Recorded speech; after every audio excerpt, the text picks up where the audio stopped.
حضرت سیدنا شیخ عبداللہ خیاط رحمۃ اللہ علیہ کے پاس ایک آتش پرست کپڑے سلوانے اور ہر بار اجرت میں کھوٹا سکہ دے جاتا، آپ اس کو لے لیتے۔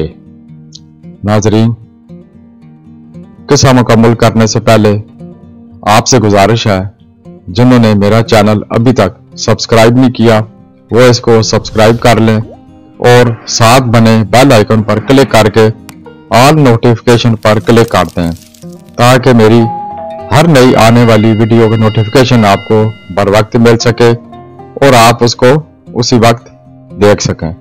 شکریہ۔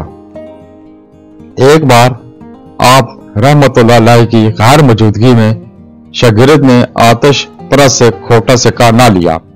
جب حضرت سیدنا شیخ عبداللہ خیاط رحمت اللہ علیہ واپس تشریف لائے اور ان کو یہ معلوم ہوا تو آپ رحمت اللہ علیہ نے شاگرد سے فرمایا، تو نے کھوٹا درہم کیوں نہیں لیا؟ کئی سال سے وہ مجھے کھوٹا سکہ ہی دیتا رہا ہے اور میں بھی چپ چاپ لے لیتا ہوں تاکہ یہ کسی دوسرے مسلمان کو نہ دے آئے۔ سبحان اللہ۔